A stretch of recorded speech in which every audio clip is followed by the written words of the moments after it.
Hi friends, it's Lisa with 12 Quilts here in the quilting cave. It's late and I am very excited to show you the finish on this hourglass star. So I didn't want to wait until tomorrow, so I'm just recording this very late. This star went together really well, really easily.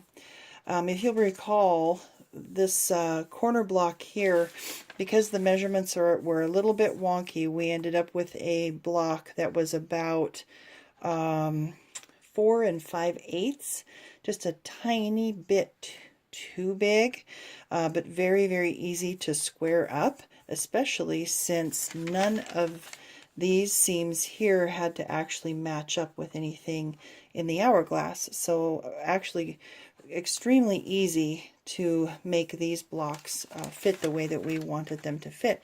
So I am going to go ahead and show you how this block goes together. These were our corner units, and I wanted to just show you real quickly how I was able to square these up. So you can't just drop the ruler on top of it and just measure it at 4 1/2 and just lop off one side, right? You actually have to kind of make it balanced, make it even. So what I did was I lined this line up here. Maybe I can zoom in a little bit and show you that. Oh, the glare is terrible.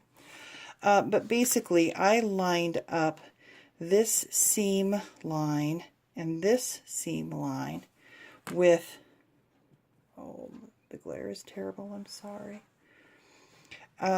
with the lines on my ruler to kind of see where I was with that.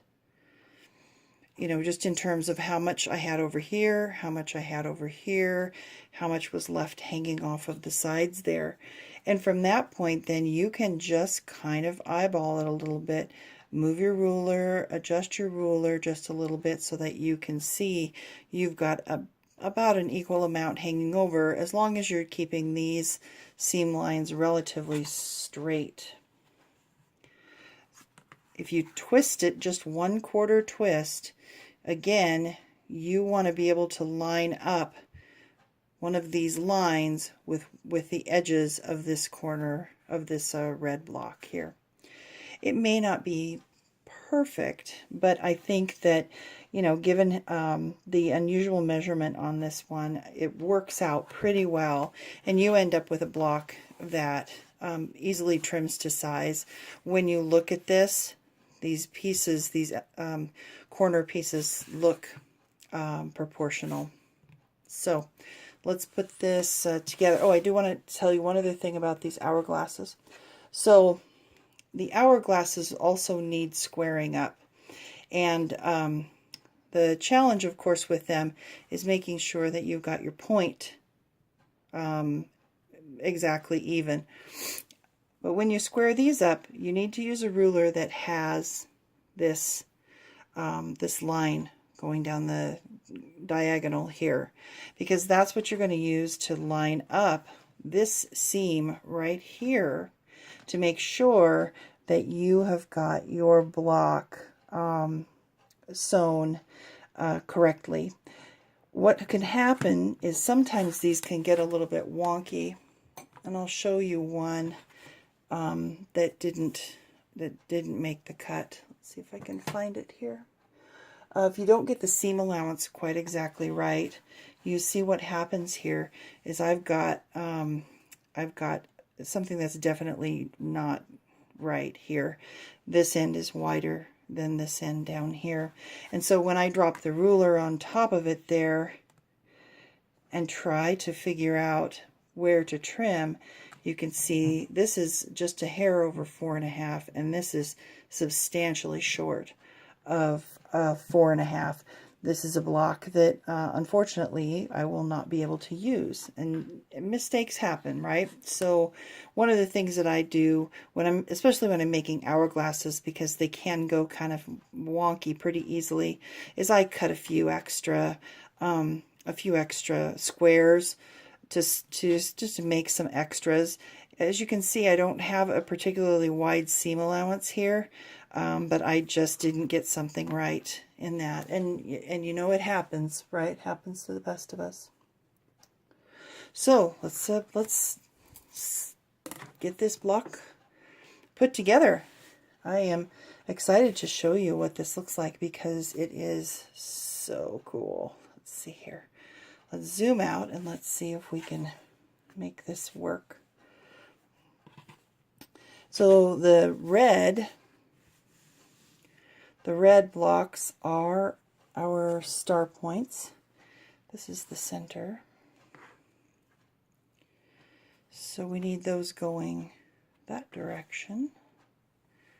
Turned this way. And this one going that way. Also, according to our pattern, the green, this green goes to the inside here. So let's see if we can get those laid out like that. I hope you can see a little bit better of exactly what you're looking at there. But there's our red star with the hourglass blocks, our colorful red and green center, and then these wonderful creative corners that I just love so much. So let me show you. We're going to sew this together. This is, again, in a 9-patch formation, right? So we're going to sew these 3 together, these 3 together, and these 3 together, and we're going to end up with 3 rows to put together. So let me show you what that looks like when that's all stitched up and ready to roll. Here's our top row, greens to the inside. Here is our middle row, and here is our bottom. Here's our bottom row. It's looking good. One thing to note about pressing, because you don't have any seams where you actually have to make these match up to anything, you can press any direction you want. I pressed away from the hourglasses just for ease of dealing with these little corners here, because what's going to happen is we want to make sure that when we put these together that we have a 1/4 inch here and a 1/4 inch here, so that these seams go together and we end up with a nice sharp corner in there. So we've got a 1/4 inch here, a 1/4 inch here. When we put these together and match these up, we are going to want to make sure that we nest those seams in there really, really well. And then the nice thing about pressing out is I can see where the little cross is right here. On either side, you can see the little cross right there. You want to be stitching right through that cross, or just 1 or 2 threads above that little cross where those 2 seams meet. That's what's going to give you that tight, sharp corner there when you open this up. Okay, you can pin if you want to pin. Some people love pinning. I personally am not that much of a pinner.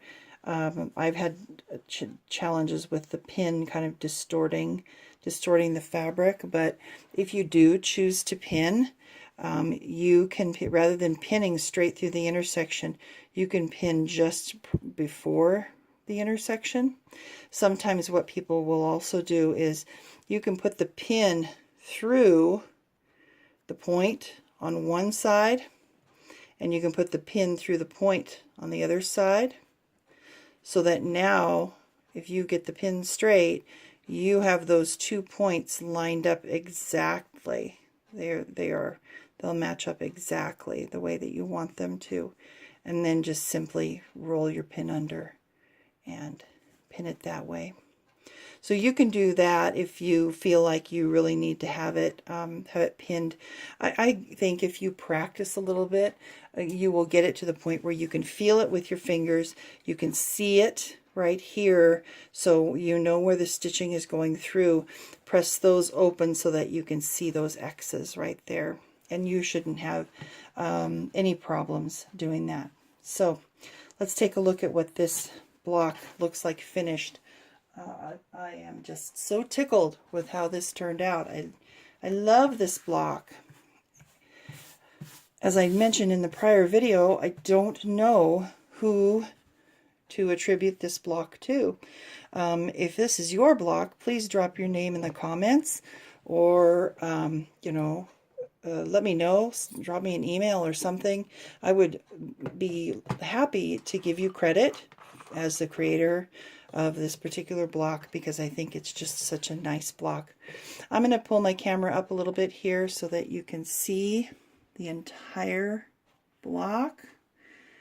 Oh, that is just such a beauty. I love how this inside green frames that red square so nicely. That is a really nice Christmas star. So I hope that you've enjoyed making these hourglass stars with me. Thanks for tuning in and watching my video series on creating Christmas stars. And please feel free to leave a comment. This is Lisa with 12 Quilts, signing off for tonight. Good night.